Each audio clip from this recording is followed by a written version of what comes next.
Let's see. Okay, how about this? From J Fadama, what films have inspired you both? Wow.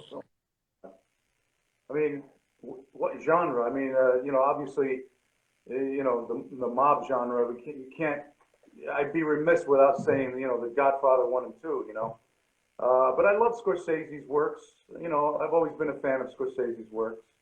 Uh, Tarantino, Tarantino's, his offbeat kind of take on things I really like. But one of my favorites, obviously, is Federico Fellini.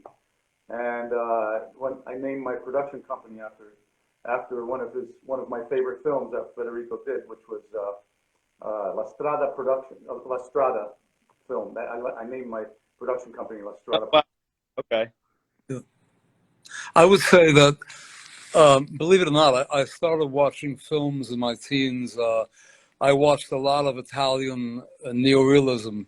The reason I mention that is because Italian neorealism, I think America's best directors really, films rather, the best films really emerged in the 70s, 60s, 70s, some of the 80s. But my point is that I don't think there is one American director who could admit, or not admit rather, that he had been in some way unconsciously or consciously deeply influenced by Italian neorealism. They set the standard for filmmaking. They created cinema verite. They created what we call ramping. They created action, like moving the camera into the action.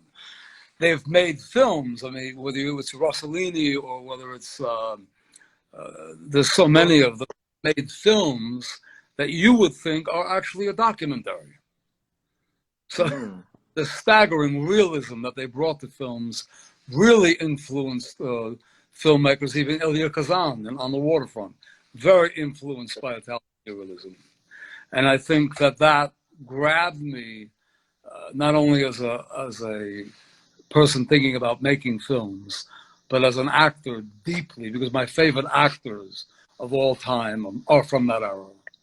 I mean, some of the performances from the 50s and 60s in Italy were just phenomenal, absolutely phenomenal. And so it, like I said, it transferred directly into American cinema. My favorite American performance is Brando and On the Waterfront. If you go back and look at any of the films coming out of Italy at that time, I mean, one perform, my God, Anna Magnani, Sofia Loren, Mastriani, Ugo Tozzi. There's so many, many, many actors that really blew my mind. And by the way, some of the greatest comedians, comedic actors, I mean, hysterically funny, comedic actor, Toto, all these, Federico, you grew on. I grew up,